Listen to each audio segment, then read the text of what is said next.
ฟังบ่ล่ะเมื่อวานคนดีดีจริงๆนะตกน้ำบ่ไหลตกไฟบ่ไหม้และเหตุแห่งการที่แผ่นดินไหวแผ่นดินสะเทือนก็เว้าเมื่อวานได้ล่ะเนาะแม่นว่าซั่นนั่นแหละหาที่พึ่งของตนเองกับตนเองและเป็นที่พึ่งของตนเองความดีสิเกิดกลายเป็นบุญญาลิศปกป้องของพ่อเขาเองเว้ามาเรื่อยๆอยู่ดอกเกี่ยวกับ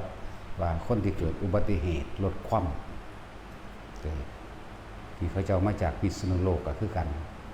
เขาเจ้ามายืนยันคำสอนเลยว่าเขาเจ้าเฮ็ดแบบนั้นเป็นแบบนั้นแต่ส่วนมากเขาบ่ค่อยเว้าเขาบ่ค่อยอ้าง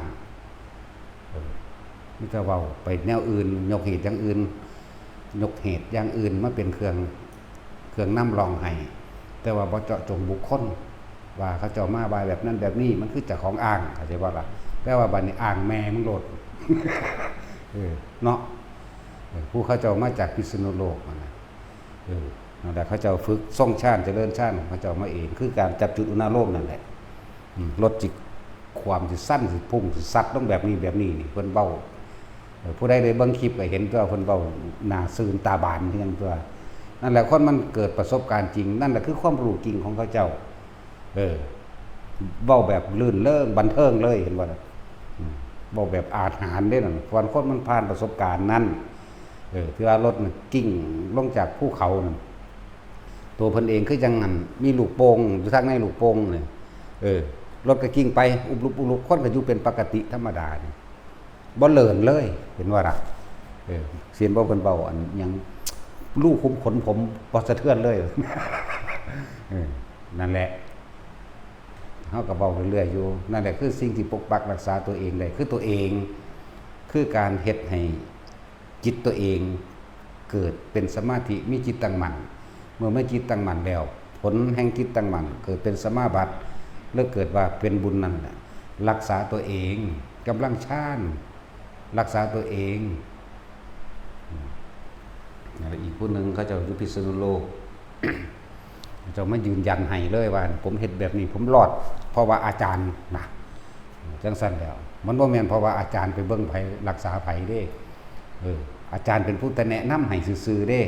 พวกเจ้าไปเฮ็ดเอาเองอาจารย์เองเหยียบหินซื่อๆก็โยะบัดนึงก็เจ็บก็ปวดคือกันนั่นแหละไปเป็นรักษาไผบ่ได้ดอกก็ยังบอกเว้าเต็มๆตรงๆอยู่ไปรักษาไผบ่ได้ดอกพวกเจ้ารักษาเจ้าของเอาเองด้วยเพิ่นได้แต่เป็นผู้บอกทางแนะนำวิธีให้แม้นบุคคลถ้าไปฝึกทรงชาญเป็นแล้วเฮ็ดเป็นแล้วแม้นที่ตึกถล่มก็สร้างบ่เป็นหยังหนึ่งมีเหตุให้ออกจากตึกนี่สองถึงขั้นสิเสียชีวิตแต่ว่าองค์แห่งชาติสิเกิดกลายเป็นทรงกลมหรือวงกลมเหมือนกับเฮาอยู่ในลูกโป่งนั่น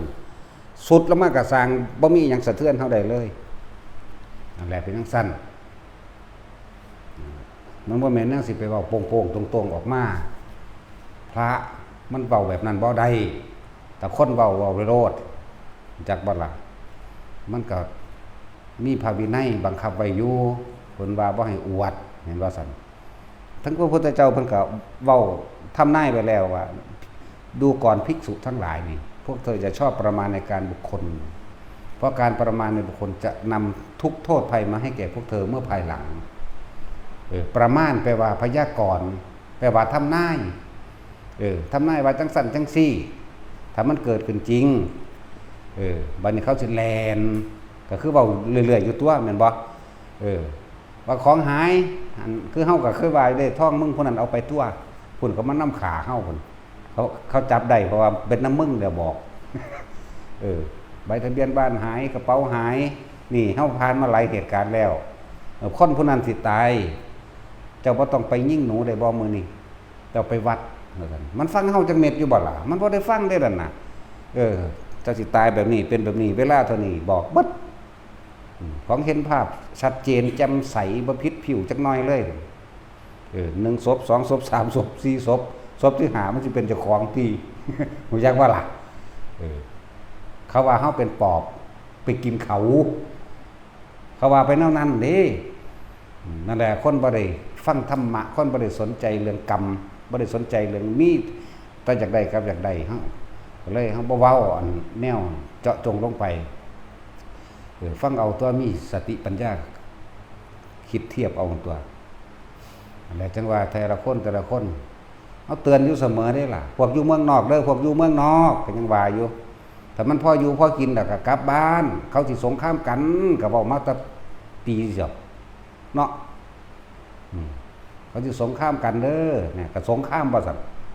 ตอนนั้นตะปีกายปีก่อนพุ่นตัวถ้ามาบ่ได้ยังเป็นหนี้เป็นสินอยู่ให้ฝึกทรงชาติเด้อสวดนมัตถุไว้เด้อสวดด้วยความจริงใจบริสุทธิ์ใจเด้อทำความเคารพน้อมพระพุทธเจ้าไว้เปรียบเทียบยกอดีตนิทานของพระพุทธเจ้าเฮามาให้ฟังอยู่ตลอดคือปริตนกขุมจังซี่นมัตถุพุทธานังนมัตถุโพธิยาก็สวดไปเด้อขนาดนายพรานเอาบ่วงไปดักไว้จนว่าตายไป7ชั่วโคตรอายุคนก็ยังบ่อาจสามารถลูดลัดคอเท่าคอขาบ่วงดักหรือตั้งแหวทุกอย่างเฮ็ดสารพัดแล้วตายไป7ชั่วโคตรก็ยังบ่อาจสามารถจับได้ก็เพิ่นนำมาเช้าเพิ่นบินขึ้นไปทางปลายไม้แง้วๆนั่นน่ะสวดมนต์จักบ่อันแง้วๆน่ะนกยุงฮ้องนั่นคือนมัตถุพุทธานังนมัตถุโพธิยาอันนี้เห็นบ่บาดก่อนสินอนก็เหมือนกันบินปึ้งขึ้นไปยามมื้อเช้าบินปึ้งขึ้นไปหันหน้าไปทางทิศตะวันออกสวดนี่แล้วก็พักนอนก็ปลอดภัยทุกประการมาเรื่อยบัดตกจากหากิ้วหากินมาแล้วมันค่ำแล้วหันหน้าไปทางทิศตะวันตกแล้วก็แง้วๆคือกันนั่นแหละแล้วก็สวดมาเพิ่นก็สวดมนต์เพิ่นนั่นแหละจักว่าล่ะเรียกว่าทำความเคารพน้อมถึงพระพุทธเจ้านั่นแหละความปลอดภัยอันตรายต้องทำด้วยความบริสุทธิ์ใจเด้อบ่แม่นทำด้วยความแบบนั้นแหละแล้วแต่บอกบ่ได้อันนี้ ใจไผใจมันอะไรก็สวดไว้ผมอยู่เมืองนอกก็ดีอยู่เมืองไทยก็ตามไสก็สร้างเถิด สิกล่าวว่าอีหยังสมัยเขาสงครามโลกครั้งที่2เขาสิเอาระเบิดอีหยังมาถิ่มไปใส่ประเทศไทยกันพระสยามเทวาธิราชก็คือเทวดารักษาประเทศไทยอยู่ในเขตหมู่บรรพบุรุษไทยเฮาสิก่อตั้งสร้างประเทศมาได้แล้วนี่แหละเขาเจ้าใส่สัจญาธิษฐานหรืออธิษฐานจิตขอให้เป็นคนรักษาพื้นเขตประเทศไทยไว้พากันหอมไปพุ่นตัวเหาะไปหาขอพระคาถาจากหลวงปู่มั่นอยู่วัดดอกคำชูมือนี่ถ้ำดอกคำหลวงปู่มั่นเพิ่นบ่ได้ให้ยาวสำตัวเพิ่นตนะโมวิมุตตนังนะโมวิมุตติยาซ้ำแม่นบ่ล่ะหมู่เทพเทวดาทั้งหลายเหล่านั้นก็มาสวดอยู่ในกรุงเทพนั่นแหละเขาก็จับกุมกันเขาก็สวดทิ่มระเบิดลูก2ลูกบ่แตกเห็นจังซั่นก็เนี่ยนั่นแหละตอนเฮาเอาเต็มบทให้พวกอยู่เมืองนอกก็เฮ็ดไป พวกอยู่เมืองไทยก็เฮ็ดไปสวดไประลึกไปก่อนสิหลับสินอนอีพ่อใหญ่บัวบ้านตาดเฮานั่นบอกว่าก่อนจะหลับจะนอนให้สวดมนต์ไหว้พระก่อนยังว่าอยู่แม่นบ่ล่ะซั่นตัวไผสิไปสวดมนต์ไหว้ให้เจ้าได้ข้อยก็เฮ็ดเอาของข่อยนี่ ถึงแม้ว่าสวดมนต์จะเป็นยาทาภาวนาจะเป็นยากินก็เฮ็ดทั้ง2อย่างเข้าใจว่าล่ะสวดมนต์เป็นยาทาหลวงปู่จรัญอีพ่ออีแม่หลวงปู่จรัญอันนี้กับครูบาอาจารย์เฮาเฮาเป็นเน้นพูนแต่พศ2525พุ่นจักบ่ล่ะพุ่นเดือนนี้มันเท่าใด68แล้วเด้ สั่นภาวนาก็เป็นยากินว่าคำของจอง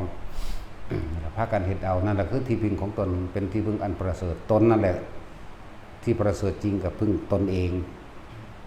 ทำความเห็นเนี่ยมันตรงกับความจริงของชีวิตจริงคือธรรมะแปลว่าความจริงของทุกชีวิตสรรพสัตว์การเกิดเป็นทุกข์นี่ความแก่เป็นทุกข์ป่วยเป็นทุกข์พัดพรากจากสิ่งที่รักเป็นทุกข์ตายเป็นทุกข์เห็นไหมสาเหตุแห่งทุกข์คือความอยากนั่นแล้วเฮาสิหนีฝืนธรรมชาติไปบ่ได้หรอกคือเกิดแก่เจ็บป่วยพัดพรากจากสิ่งที่รักทุกข์นี่ธรรมชาติมันเป็นของมันแบบนี้อยู่แล้วนั่นแหละถ้าเข้าใจความจริงนี่แล้ว น้อมเข้ามาสู่ตนเองก็กูหนีบ่พ้นแน่ตายกูหนีบ่พ้นแน่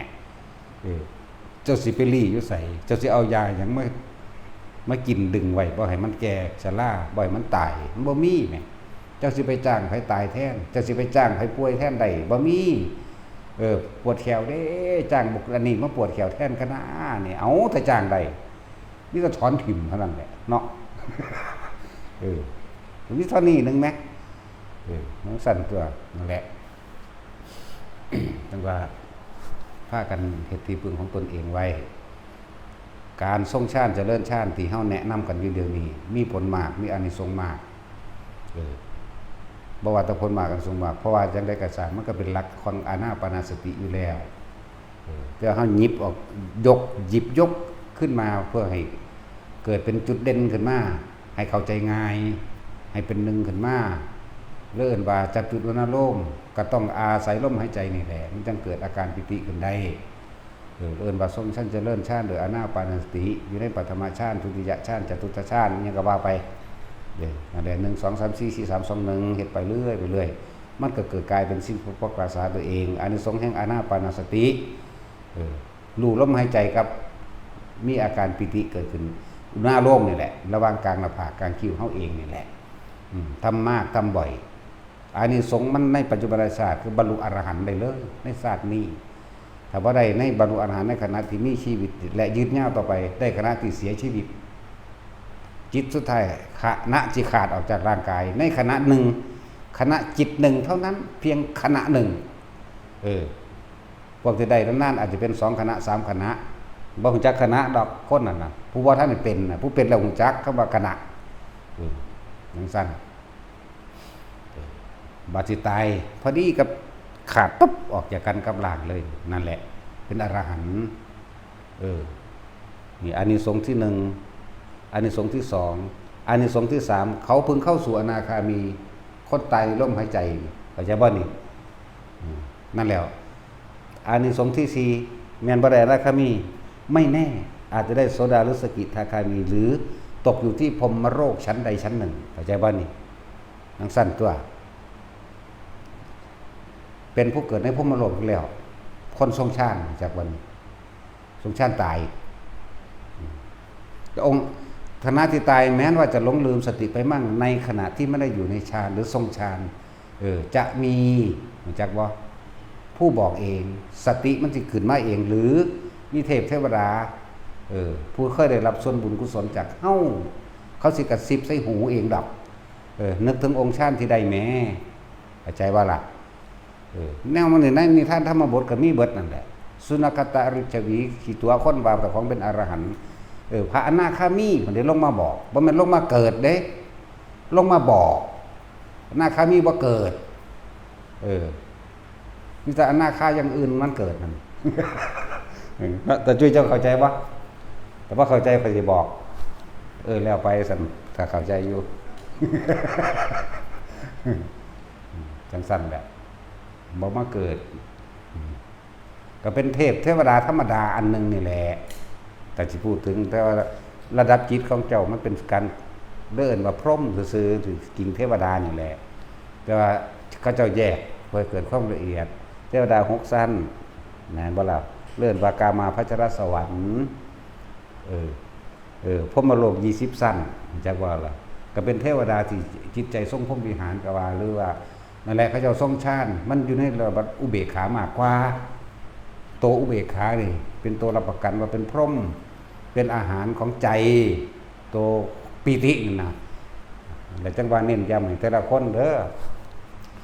แม่นพวกเจ้าอยู่เครื่องบินก็สร้างพวกเจ้าทำให้บ่อยทำให้มากเกิดความเคยชินแม้นสิสำเร็จผลหยังบ่สำเร็จผลหยังก็สร้างเวลาเกิดเหตุการณ์ฉุกเฉินมันสิเป็นเองของมันดอกเข้าใจบ่ล่ะเกิดเหตุการณ์ฉุกเฉินตั้งโตว่าท่านได้ท่านนี่สติมันสิปุ๊บขึ้นมาของมันเองมันจะดึงของมันเองดอกเข้าสู่ลมหายใจปั๊บเข้าสู่องค์ฌานปั๊บทันทีโลดทั้งสั้นแล้วเครื่องบินก็อวยล้มได้ดีบ่ดีแต่ของคนผู้เดียวนี่คนทั้งเบิดให้รอดได้เครื่องบินสิออกนอกรันเวย์หรือหยังก็แล้วแต่คนผู้เดียวสามารถรักษาคุ้มครองคนอื่นได้พร้อมเด้ เพราะอำนาจตัวนี้เทวดาเขาหุ่มเขาใส่จักบ่ล่ะนั่นละว่าอยากให้ทุกคนนั่นน่ะมาฝึกเอาเด้อมาฝึกเอาเด้อห้องใส่อยู่ซุมื้อเนาะคืออยากให้คนได้ดีคักคือบ่ต้องเสร็จแล้วก็อยากให้คนเฮ็ดเป็นอยากให้คนเอาตัวรอดจุดหมายเฮามีอันเดียวเด้ต้องการคนไปนิพพานทั้งเบิดจากบ่ล่ะนี่คือจุดหมายแต่ว่าบ่แม่นว่าเฮาสิเฮ็ดได้หรือบ่ได้หมายความว่าเจตนาคือว่าอยากให้คนไปนิพพานทั้งเบิดแต่ว่าบ่ว่าคนไปนิพพานเบิดกูสิเข้าผู้สุดท้ายบ่ว่าจังซั่นเด้แล้วแต่ไผแต่มันเด้ นี่พูดถึงว่าจุดหมายอันสูงสุดซื่อๆแต่ว่าบ่แม่นสิทำตามจุดหมายก็สร้างแล้วกูตัวไผตัวมันเด้กูรักษาไผบ่ได้คือกันเด้ ฉะนั้นทุกคนต้องสร้างเครื่องปกปักรักษาตัวเองเด้ตนแรกเป็นที่พึ่งของตนเด้อสิไปพึ่งผู้ใดเดี๋ยวนี้บ่มีผู้ใดพึ่งผู้ใดได้ดอกจักบ่ล่ะความจริงนั่นแล้วนั่นด้วยการระลึกนึกถึงพระรัตนตรัยคือจังเขาว่านึกถึงหลวงพ่อมันก็ไปสวรรค์นึงเด้หลวงพ่อก็เป็นหนึ่งในพระรัตนตรัยนั้นเป็นสังฆานุสติเห็นบ่นึกถึงพระพุทธเจ้าเป็นโดยบุคคลกับเป็นพุทธานุสตินึกถึงพระธรรมนี่อันแยบค่ายแตกสารออกมาอย่างหนึ่งเด้แม่นสินึกถึงหลวงพ่อช่วยด้วยสู้ตายตอนนั้นสู้ก็ไปสวรรค์นึงได้สูแม่นบ่ล่ะสวรรค์ก็เอาได้เนาะยังสั้นแล้วพระพุทธานุสติก็ไปสวรรค์สังฆานุสติก็ไปสวรรค์แต่ธรรมานุสตินี่เป็นการใส่ปัญญาในการพิจารณาแล้วจักบ่ให้เข้าถึงความจริงสังฆานี่จังซั่นไอ้บ่แม่นอันธรรมานี่นึกถึงพระธรรมนี่พระธรรมคือซ้ำทั้งสอนหรือนำความจริงที่พระพุทธองค์ไปค้นพบค้นพอมาแล้วพิจารณา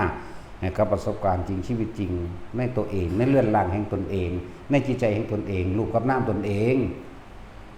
บ่นั้นกับผู้อื่นดอกผู้อื่นเป็นเครื่องเกี่ยวของหรือเป็นเครื่องทดสอบก็ว่าไป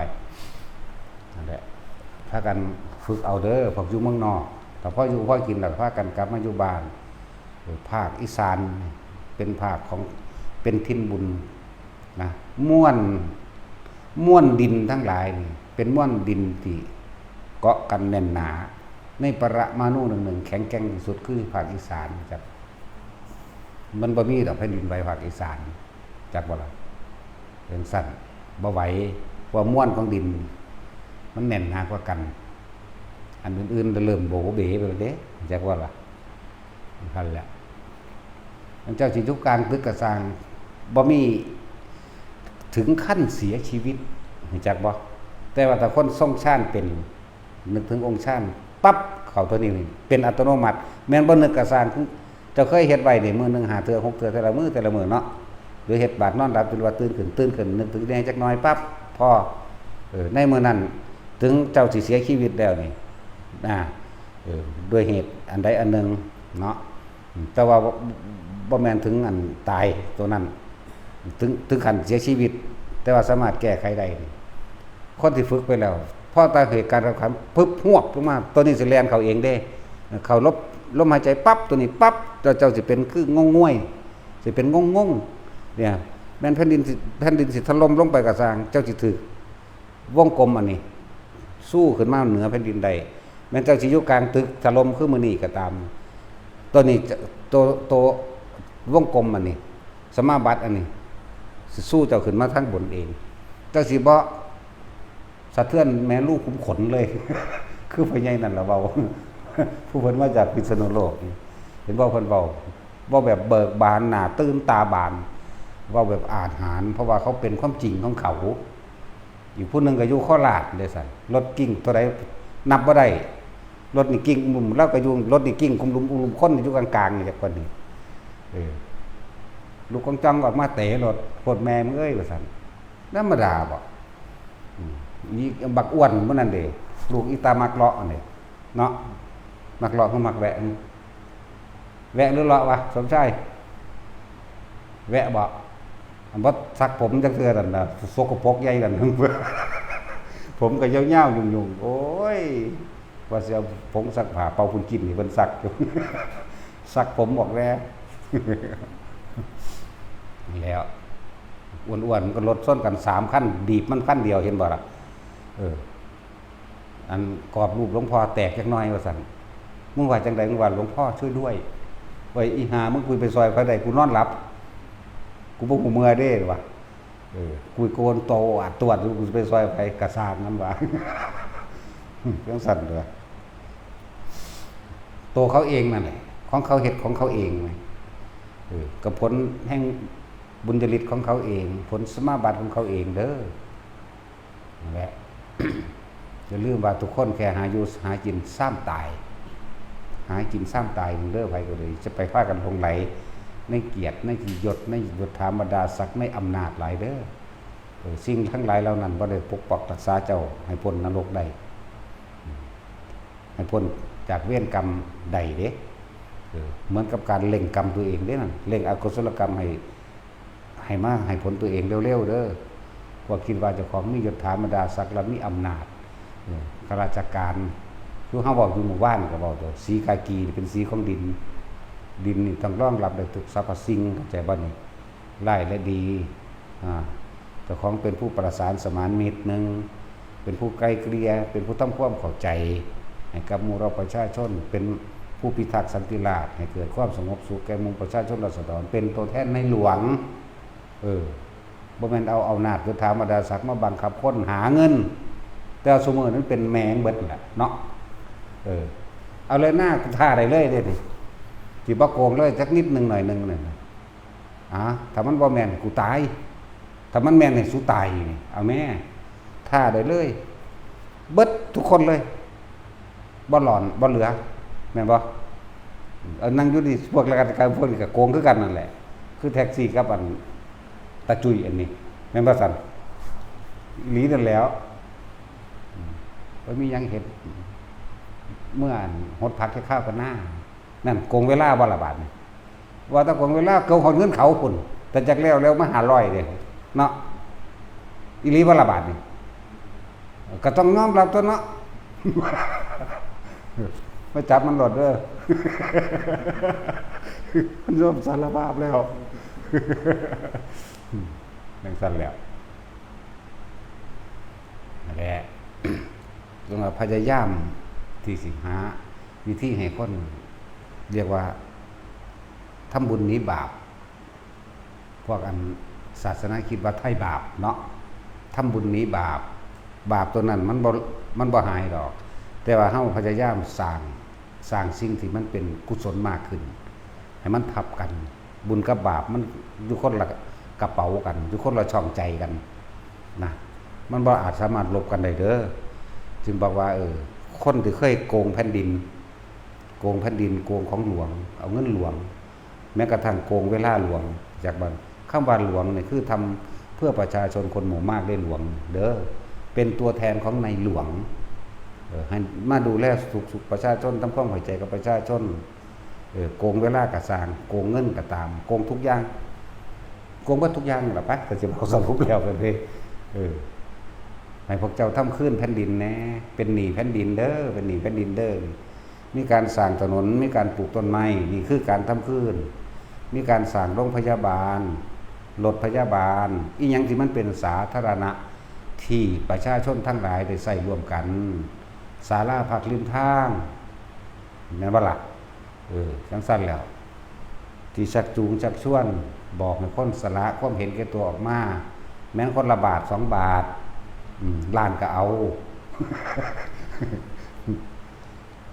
ค่อยๆเฮ็ดไปซะเนาะให้หลายๆมันเสียดายดิเฮ้ยกูเสียดายเด้โลดแต่ให้หลายๆมันก็อ้างมุมพร้อมทั้งเสียดายพร้อมบางทีก็อ้างพร้อมเนาะแต่ที่ละบาทมันบ่กล้าอ้างเด้หน่อยมันก็ค่อยชินไปคือสละความเห็นแก่ตัวออกได้นั่นว่าการให้ท่านทั้งหลายมันเป็นเจ้าสิท่านเงินท่านทองท่านเพชรก็ตามท่านกำลังวังซ่าหรือแม้กระทั่งการแนะนำวิชาความรู้ก็สร้างนี่บ่หวังสิ่งใดตอบแทนบ่มุ่งบ่หวังผลในท่านนี่เอิ้นว่าสละความเห็นแก่ตัวจาคะสละขาดจากความเป็นเจ้าของเข้าใจบ่นี่สละขาดจากความเป็นเจ้าของแล้วจาคะนี่จาคะสละออกเมื่อสละออกแล้วบ่ต้องไปกำหนดว่าให้เพิ่นใส่หยังบ่ต้องไปว่าค่าน้ำและค่าไฟ ไม่ต้องกำหนดอะไรเลย แล้วก็ไม่ต้องแลกส่วนมากคนสิแลกความร่ำรวยแลกอายุยืนแลกให้ครอบครัวอยู่ดีมีสุขแลกให้เจ้าของไปสวรรค์วิมานต่างๆแลกให้เกิดมาพบได้ชาติใดให้ร่ำให้รวยแล้วมาเกิดเป็นผัวเป็นเมียอีกเป็นพ่อเป็นแม่เป็นลูกเป็นเหล่าเป็นหลานเป็นปู่ย่าตายายกันอีกพวกเจ้าแลกจากว่านี่ทั้งสั้นแหละนั่นแหละมันเลยเวียนว่ายตายเกิดก็เริ่มว่าปุญญาภิสังขารการกระทำความดีทั้งหลายเหล่านี้ถ้ามันเพียงพอในเหตุปัจจัยของมันก็ได้รับผลอย่างนั้นจริงๆคือพระศรีวลีนั่นแหละพระศรีวลีเพิ่นเฮ็ดมาตั้งสมัยพอปทุมมุตระมันได้นั่นน่ะจักว่าล่ะจะเป็นผู้เลิศเดินลาบแบบนั้นแบบนี้ก็ไปท่านแล้วก็ขอให้เป็นเห็นบ่ล่ะถ้าว่าขอผลทานข้าพเจ้านี่หรือว่าท่านให้พระคุณเจ้าองค์ใดก็ช่างพระศาสดาก็ตามทำอันใดถ้าผู้มีพระภาคเจ้าได้รู้แล้วนี่แหมขอให้ข้าพเจ้าได้รู้ทำอันนั้นด้วยเถิดพระเจ้าข้าคือบ่ว่าจังซี่มันก็เป็นปัจจุบันธรรมมันก็ได้บรรลุอรหันต์ในศาสตร์นั้นเลยตัวนั่นล่ะหรือที่ท่านให้พระสาวกองค์ใดองค์หนึ่งก็สร้างทำอันใดถ้าพระที่พระคุณเจ้าได้ตรัสรู้แล้วได้เห็นแล้วขอข้าพเจ้าได้ตรัสรู้ได้รู้ธรรมอันนั้นได้เห็นตามได้สำเร็จธรรมนั้นในปัจจุบันชาตินี้เถิดนี่แม้เอาปัจจุบันนี่แม้อันนี้เพิ่นสร้างสมบูรณ์ได้บัดนี้เลิศว่าปุญญาภิสังขารภาษาศรีวลีมาเห็นบ่เจ้าก็เกิดรวยมาอยู่แต่มีชาตินึงเจ้าพลาดเหมือนกันเห็นบ่ล่ะชาติที่เป็นปิดล้อมเมืองเขาไว้นั่นแหละเพิ่นก็เกิดเป็นลูกกษัตริย์นั่นแหละอ้ายกับน้องเนาะเป็นที่จริงอ้ายกับน้องอะไรเขาว่าจะเหตุการณ์ดอกที่จริงเขาว่าถูกยุ่งถูกเป่าหูดูเขาน้องหนีออกไปจากวังหนีออกไปจากวังแต่ว่าถูกยุ่งดูเขาก็เลยกลับมาขาพี่ไส้ตายพี่ไส้คือพระราชาจากวังตายแล้วก็ยึดเอาเมียพร้อมแล้วพระเจ้าจะฆ่าลูกหมายถึงภาษีวลีหน่อยแต่แม่เพิ่นเอาทรงหนีออกไปทางท่อน้ำถิ่มน้ำเสียของเมืองหนีไปกับเสนามาตรผู้หนึ่งพูดแล้วไปใหญ่ขึ้นแล้วมันใหญ่ขึ้นแล้วครับสังสมกำลังขึ้นมาสังสมกำลังขึ้นมาได้ก็มันสิมาชิงเมืองขึ้นจากว่าล่ะอย่างสั้นแหละเมื่อสิมาชิงเมืองขึ้นลบกันอยู่พอแห้งหลายปีว่าสามารถเอาชนะได้ผู้แม่ก็ได้เขียนจดหมายให้นายธนูยิ่งออกไปเจ้าคือโง่แท้เจ้าคือบ่ปิดเมืองไว้ปิดทั้งน้ำปิดทั้งนั้นปิดทั้งนี้ก็ว่าไปปิดทั้งฟืนปิดทั้งน้ำปิดทั้งเขาก็อยู่จนว่าถึง7 ปี7 เดือน7 วันคนเด้ต่อมาประชาชนมันหิวอดอยากเข้าใจว่าล่ะมันบ่มีแนวอยู่แนวกินประชาชนในเมืองนั้นลุ่มข่าพระราชาองค์นั้นตัดหัวพระราชาองค์นั้นจากวันนี้กับจังมามอบเมืองให้พระศรีวลีขึ้นไปเป็นเจ้าเมืองแทนทั้งสั้นแหละส่วนพอเพิ่นนั้นผู้ถือขาไปก็คือพระพุทธเจ้าในศาสตร์นี้แหละใช่บ่นี่แหละหลังจากคนตายจากศาสตร์นั้นแล้วต้องนรก70,000 ปีนรกรู้ธรรมดาบ่อุสุทธานรก70,000 ปีนรกมื้อนึงมันอยู่ในเท่าใดดอกล้านปี เดี๋ยว36,000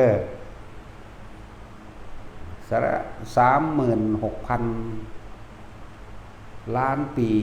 มนุษย์เท่ากับ1 วันนรกว่าซั่นคิดเบิ่งเอาโอ้ยยาวบ่ไล่แม่น ก็จักสิไล่มันละเอียดเป็นหยังพอสำนั้นแหละฟังอยู่ดิสึงหลึงออกไปนี่ก็เว้าพื้นกันคือเก่าน่ะ cho chẹt mà để sang ý hà là bưng lên thành chờ khổng bạch nó thật chínhนั่นแหละเพิ่นไปพลาดเห็นบ่เพิ่นตกนรกบักหลายบักโดนเด้นั่นน่ะจังขึ้นมาใหม่แล้วจังผลบุญตัวนั้นนำทรงได้บัดเห็นบ่ล่ะจังมาเกิดในศาสนาพระพุทธเจ้าโคดมเฮาจังมาเกิดเป็นลูกกันนั่งหยังล่ะลืมชื่อแล้วมันก็หลายชื่อเนาะชื่อสัตว์นั่นชื่อสัตว์กลางชื่อสัตว์นี่อีกโอ้ยเป็นหลงสาวหลายชื่อก็ดอก จักนางอีหยังล่ะแม่เพิ่นนั่นน่ะที่ว่าท้องพระ7 ปี7 เดือน7 วันนางนั่นใจสิขาดตายบ่ธรรมดาเด้แล้วทรมานเพราะเล่าเด้เพราะว่าความคิดเป็นของเล่าจักว่าเจตนาเป็นของผู้แม่เด้แม่ได้เป็นผู้บอกให้เฮ็ดจังซั่นมึงคือสัวแท้ลูกนี่มึงเป็นจังคือบ่ล้อมเมืองไว้บ่ให้ประชาชนชาวเมืองออกไปหาฟืนได้หาน้ำได้หาเนื้ออยู่เนื้อกินได้ล้อมไว้หั่นแหละเดี๋ยวประชาชนชาวเมืองเขาทนบ่ได้เขาจะฆ่าพระราชาเองแต่พอคือพระราชาองค์นั้นก็คืออาเพิ่นนั่นแหละน้องพ่อนี่มาฆ่ากันเองจักว่าล่ะถ้าจะเว้าแล้วก็เทวทัตคือเก่าล่ะ น้องพ่อก็ดีสั้นตัวนี่แล้วกรรมเห็นว่าการให้ผลของกรรมบ่สลับซับซ้อนได้ความจริงอ่ะนะเนี่ยตราบใดที่เฮายังบ่สิ้นตราบใดที่เฮายังบ่ถึงพระนิพพานเฮาได้มาสดใสเด้ใส่คือเก่าสิยาวสินานสิเป็นอสงไขยก็ได้ใส่คือเก่าสั้นแล้วพระศิวลีก็เลยต้องอยู่ในท้องแม่7 ปี7 เดือน7 วันสั้นแล้วเพราะกรรมรวมกันมันบ่นี่แหละเอิ้นว่ากรรมทายาทากรรมโยนิกรรมพันธุกรรมปฏิสรณานี่ยังกำมังกริสันตินี่เห็นว่านี่กรรมเป็นเผ่าพันธุ์กรรมเป็นทายาทนี่ว่าเฮ็ดอีหยังไว้ก็ช่างต้องได้ผลของกรรมนั้นๆสืบไปนี่เห็นบ่นี่บัดนี้มันเป็นพ่อเป็นแม่เป็นลูกเป็นนั่นนี่กันเพราะว่าการกระทำรวมกันเจตนาร่วมกันนี่บ่ล่ะพอมาเกิดเป็นลูกแม่นี้ใจสิขาดตายพุทธเจ้าเพิ่นฮู้แล้วเพิ่นเลยประให้พรขอให้นางจงมีอายุวันนะสุขะพละแข็งแรงตลอดทั้งบุตรในครรภ์ของเธอเถิดก็เลยออกจักว่าล่ะเลยออกจากท้องแม่แบบสบายๆได้7 มื้อนี่แหละภาษาลิบุตรได้รับนิมนต์จากภาษาลิบุตรได้ซั่นภาษาลิบุตรก็ไปรับสันเขาในหันแหละไปเห็นคนน่ะเล่งใส่อันกุมารน้อยศรีวลีนั่นแหละนั่นที่นี่กระดงมันก็เป็นนางยองๆข้างๆเป็นจังได๋อยู่ในท้องแม่สบายดีบ่สบายก็ผีบอกว่า มันอยู่คันทำอันรกด้วยนะเพิ่นก็ยิ้มยุ่มบัดนึงพางแม่ก็ดีใจว่าลูกเจ้าของเป็นคนมีบุญพระคุณเจ้าคุยหยังกับลูกผู้ขาซั่นอ๋อเพิ่นว่าเพิ่นอยากบวชว่าซั่น บ่ได้ว่าจักเม็ดเด้อนี่ว่าอยากบวชว่าซั่นบ่ได้ว่าดันตัวบ่พวกแกว่าตัวคนไปนิพพานมันเป็นตัวอยู่เด้เนาะทางนี้ก็ดีใจเอาบวชก็บวชแน่แบบประหลาดบ่ละออกมา7 มื้อก็ใหญ่วือขึ้นได้บัดนี้คนมีบุญคนมีบาปก็ว่าอยู่ในหันคนมีบุญก็ว่าอยู่ในหันเด้นั่นแหละเวลา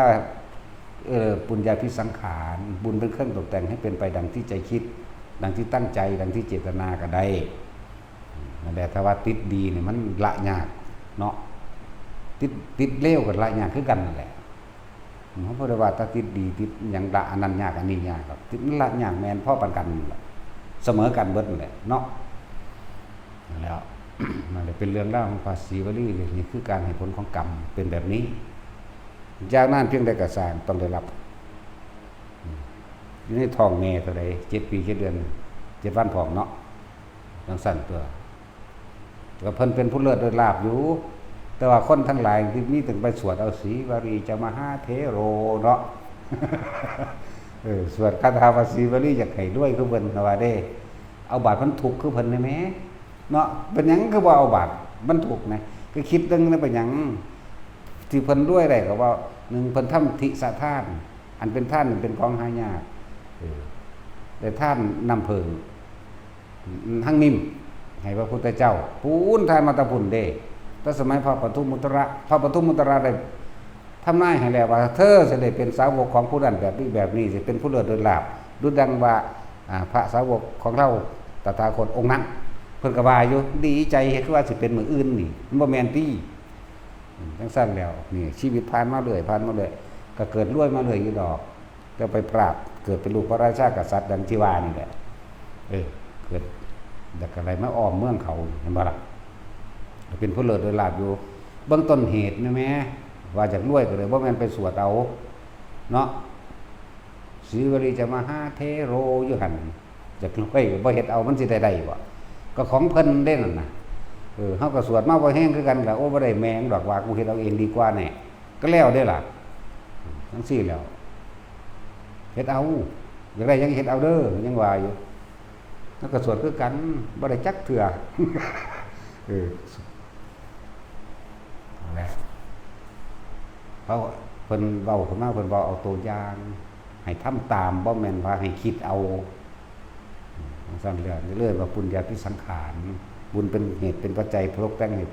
สำเร็จได้ตามที่ตัวเองคิดหวังแม่นอยู่แต่ว่ามันนานบ่แม่นคิดเอาเดี๋ยวนี้ได้เดี๋ยวนี้เด้เดี๋ยวจังไรทุกคนเข้าใจมันพวกเจ้าจะไปเกิดเป็นหยังกะสร้างเห็นว่าล่ะชมพู่ผู้ที่เปแต่เกิดแม้กระทั่งว่าเป็นจักรพรรดิก็ยังพ่ายแพ้แก่คุณธรรมพุทธเจ้าคือเก่าเนาะจังสั้นตัวที่มีอันพระปางจักรพรรดิเกิดขึ้นทั้งสิ้นน่ะเหตุก็ขึ้นมาจากเจ้าพระยาชมพู่ผู้ที่เปจักรพรรดิเกิดขึ้นไปหาลบเอาเมืองเขาลบเอาของพระเจ้าพิมพิสารกับว่าอะไรจากกันจะยากแต่พระเจ้าพิมพิสารกี่อย่างด้วยกันนั่นแหละแต่ว่าโดยอำนาจพระรัตนตรัยจากวันเพิ่นยังรอดเขาได้ทรงวิสรเขามาลอยเอาหูวิสรก็เสียใจกลับขึ้นไปทีหลังของพระพุทธเจ้าใส่จักแก้วด้วยกันมีอาวุธคือกันเด้แต่ว่าเป็นอาวุธธรรมอย่างว่าเวลาพระพุทธเจ้าเพิ่นก็ว่าอาจันตุพนโตอิทัตตนาสิเลในกัคขมปัญญาปริยกันติสันติตนะจุตถาเจโวคณตาอาวุธนีตุสัตว์ไปคือกันนั่นแหละเพิ่นเอาว่าไปขาดอกเป็นการปกป้องซื่อ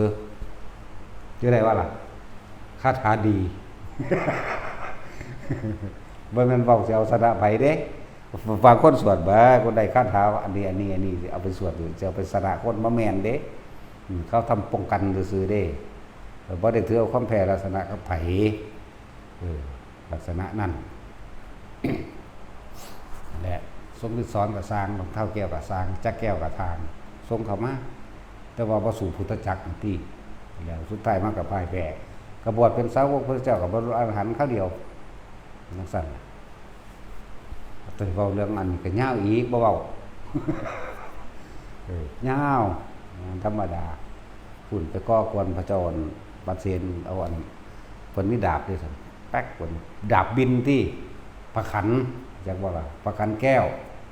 สร้างแก้วมาแก้วพระขันแก้วนางแก้วลูกแก้วแล้วก็ขุนข้างแก้วจังซี่นะนางแก้วเฮาสนใจแต่นางแก้วแล้วเฮาบ่สนใจอย่างอื่นปานใดดอกนักตัดสินเจ้ามันนั่งหิโปเจ้ามันนั่งแก้วนั่นหิโปกูกินอะไรย่ำเหือมันออกว่าเอ้ยก่อนเกียกตมมากห้องใส่กันวันนี้วากวีเขาพิดกันอย่างนอกประเดี๋ยวนอกแลนไปเบิ่งยันเขาขากันตั้งแต่คุยกันธรรมดานี่แหละเพราะว่าผู้หนึ่งหูหนวกก็เลยจะห้องใส่กันโอ้ยตกใจเบิดทุกวันสุด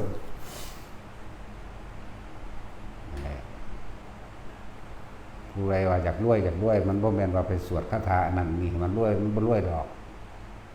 อยากรวยจริงๆต้องบ่อยากได้หยังรวยแท้เนาะห่างบ่แม่นอยากจังว่าแต่ละคนเด้อพวกเจ้าอยู่เมืองนอกเมืองหน้าพวกใดสงครามพวกเจ้าล่ามไปเลยเด้อ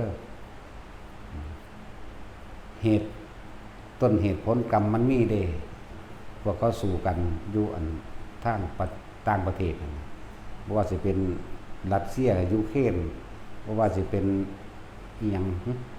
ฮามาสอีหยังนั่นแหละประเทศใดฮะพวกปาเลสไตน์พวกนี้ที่จริงคนทั้งหลายแล้วนี่เคยเกิดกับพุทธศาสนามาแล้วเคยเกิดกับพระพัจเจกมาแล้วเด้ร่วมหัวกันไล่พระไล่ขององค์เจ้าร่วมหัวกันเผาวัดเผาบ้านเผาเมืองเด้พวกนี้ในพุทธศาสนามาแล้วเมื่อร่วมหัวกันเฮ็ดเอาชนะคนใดแล้วแต่สุดท้ายแล้วแตกกันเองขาดกันเองคือเก่านี่แหละอย่างตัวอย่างที่เห็นหลายอย่างพวกต่ำพวกเกิดเป็นคนโปรขึ้นมาทีหนึ่งก็เป็นผู้นำทางความคิดแต่ว่าคิดเป็นทางมิจฉาทิฏฐิคือเก่าพวกต่ำๆเกิดเป็นหยังรู้จักบ่มดดำมดแดงปลวกอยู่ในบริเวณเดียวกันเห็นบ่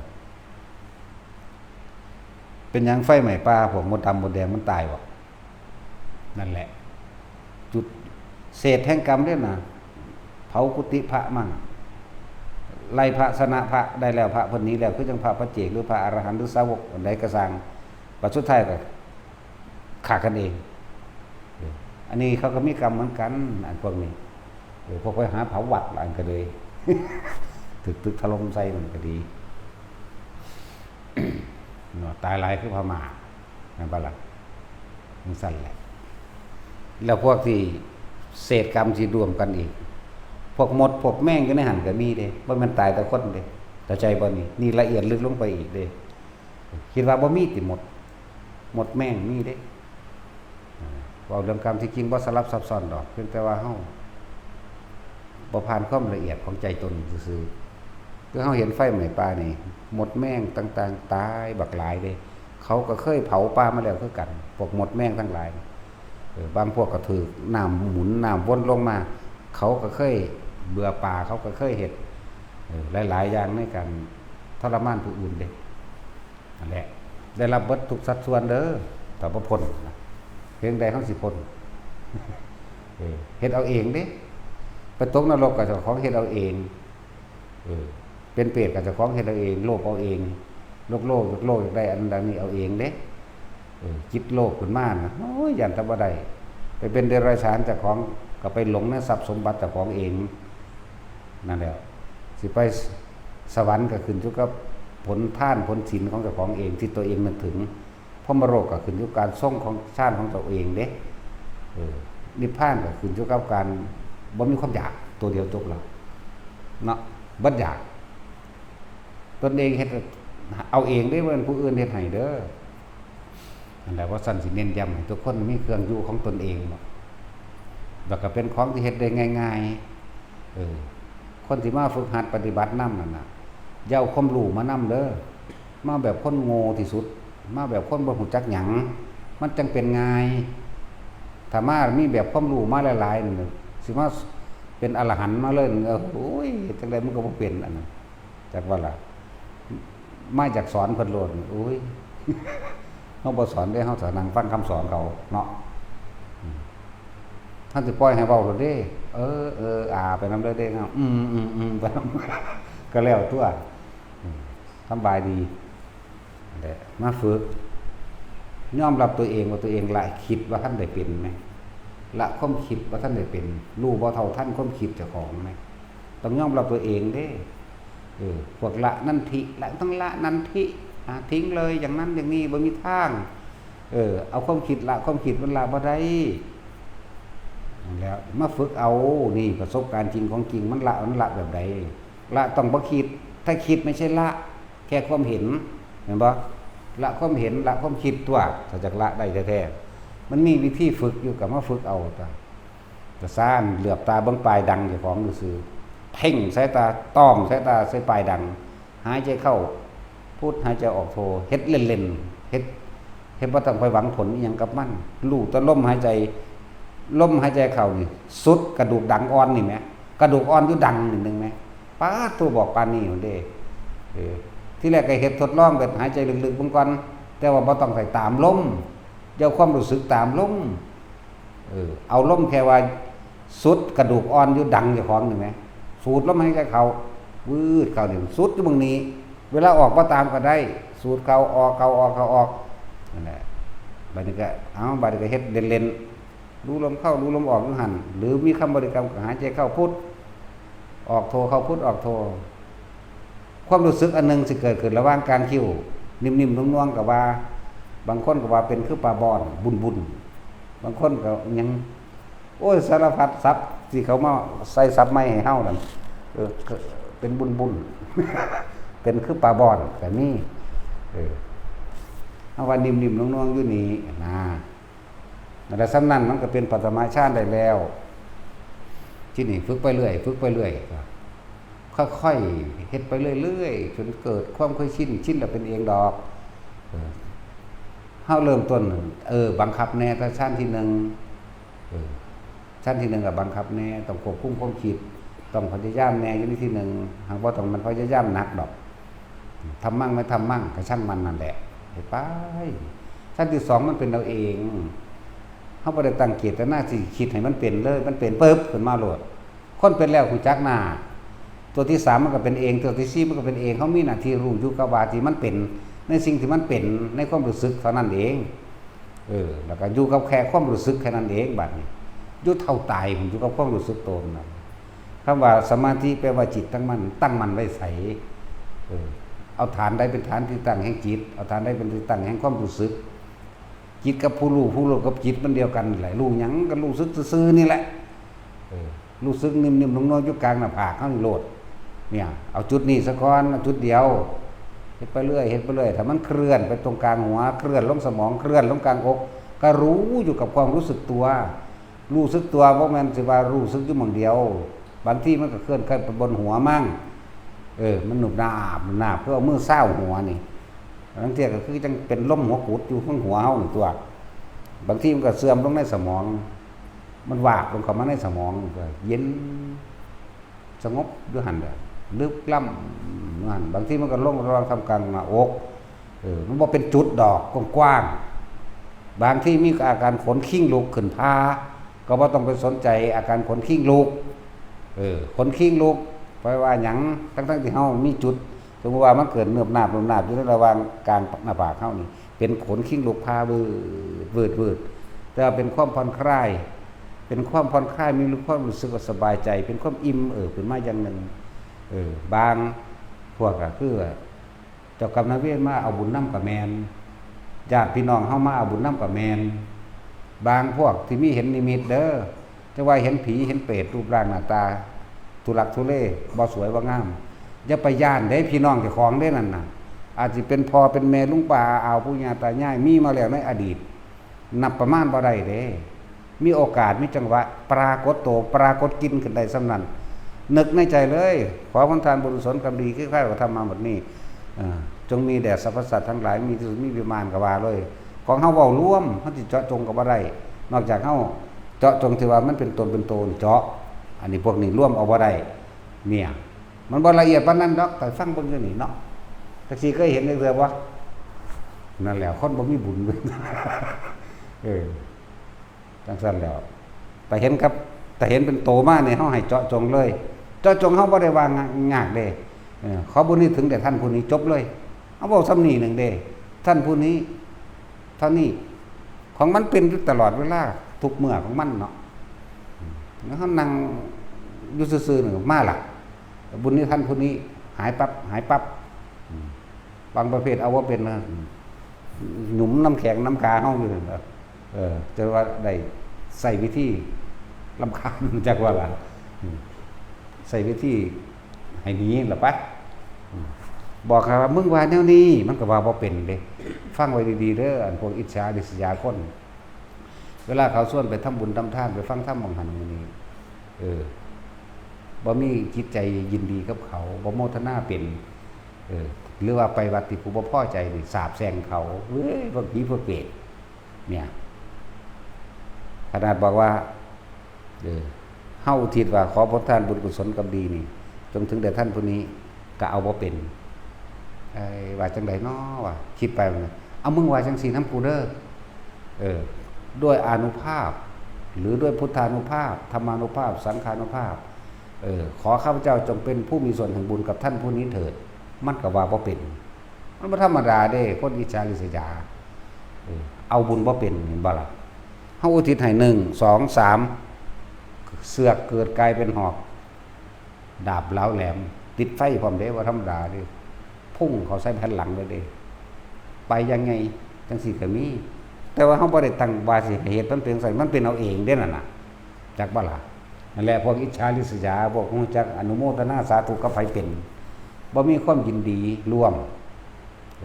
ถ้าไปน้ำกูจังยินดีนี่ว่าคิดเป็นการบ่เป็นนั่นแหละ ถ้าจึงปล่อยเป็นสัตว์โลกเป็นไปตามกรรมพวกจังสิมึงเฮ็ดเองเด้ว่ามันกูเฮ็ดให้เห็นบ่ล่ะนั่นแหละฟังไว้พวกอัน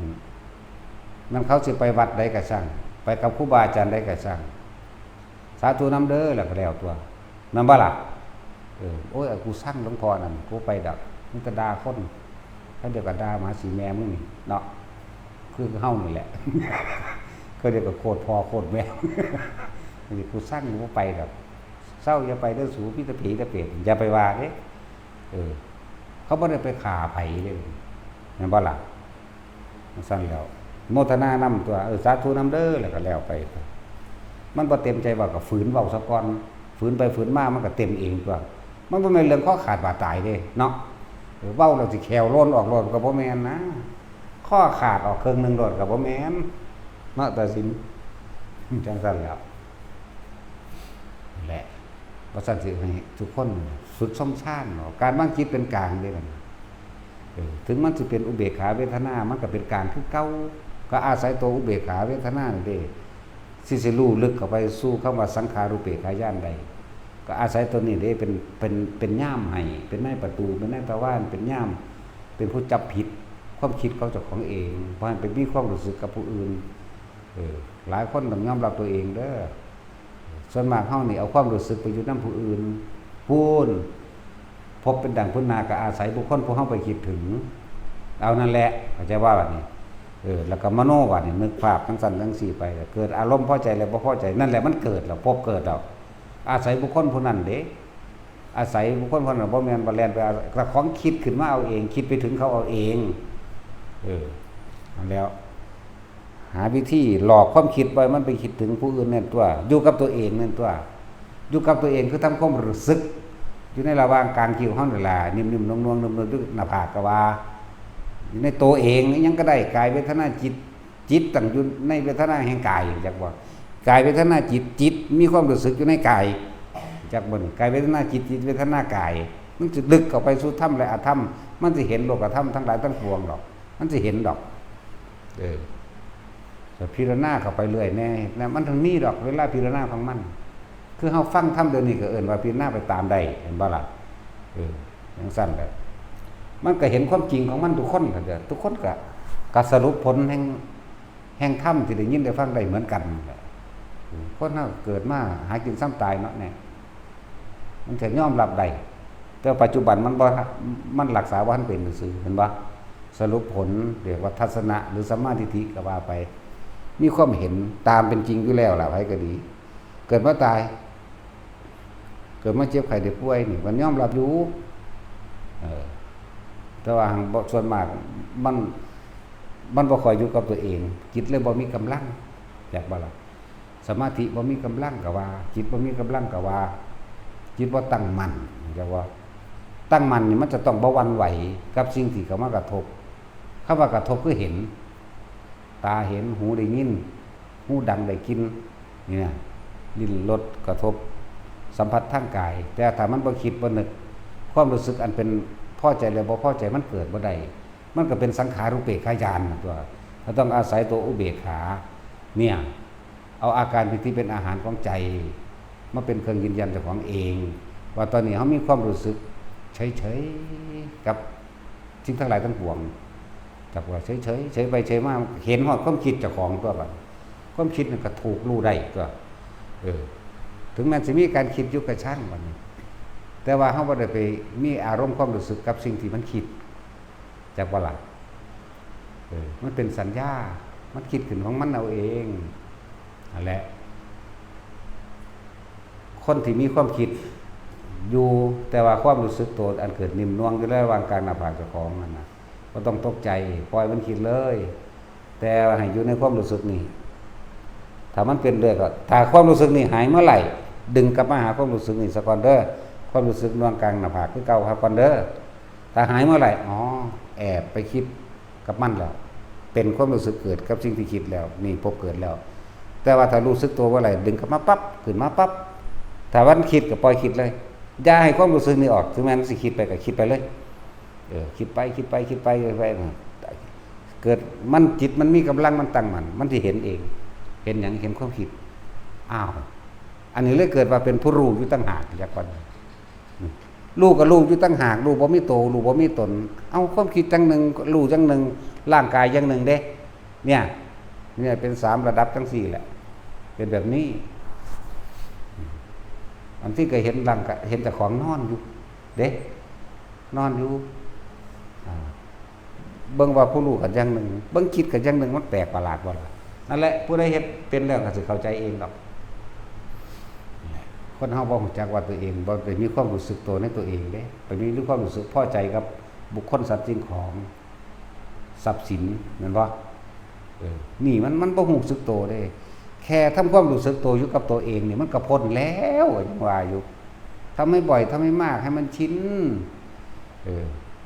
เวลาพวกจะเกิดเหตุการณ์ขับขันสิ่งที่คาดคิดบ่ถึงแม้นว่าจะเผลอสติไม่คิดถึงตลอดเวลาก็ช่างแต่ว่า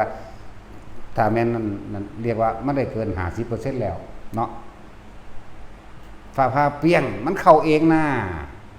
มันเข้ามันลมหายใจมันของมันเองบ่เป็นหยังเฮาฝึกฟ้าผ่าเทื่อนึง2เทื่อนี่นึงดอก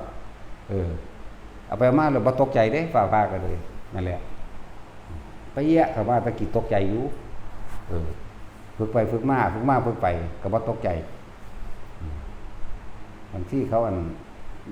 โยนดังๆต่ำใส่ขาเฮาก็เหลียวเบิ่งธรรมดาเด้แปลกอยู่เด้แต่มันเป็นเราเองเด้นั่นแหละหลายอย่างฝึกเอายังจะว่าที่เขาเกิดอุบัติเหตุนั่นแหละสิมีอันนึงอุ้มเขาไว้รถกิ้งอุ้มไปคือเขาอยู่ในฟ้องอากาศนี่มั้ยเคยเล่นอันนั้นว่ามันเป่าฟูๆมันเป็นวงกลมเหมือนมั้ยนะคือจังคนอยู่ในหั่นเด้ว่าหนึ่งของเจ้าของเองเด้นี่ว่าหนึ่งลดความอุ้มไปเขาเจ้าก็รู้สึกว่าเขาเจ้าก็เห็นเด้ว่ากิ่งอุไปก็อยู่ในระหว่างทำการรถมันบ่ไปแตะหยังเด้จังซั่นแหละบัดนี้อันผู้ว่ารถส้นปุนั่นก็นิ่มๆเด้โอ้รถส้นนิ่มก็มีมูลอัญญะอยู่นิ่มอยากว่าเขาว่านิ่มๆเขาเว้าเฮาก็ฮู้ได้เพราะว่าเฮาก็ส้นมานิ่มๆคือกันแหมรถเขาบุบเข้าไปข้างหน้ารถเฮานี่มันเป็นคือจังไปหางาไม้ซื่อๆนี่เด้แค่มี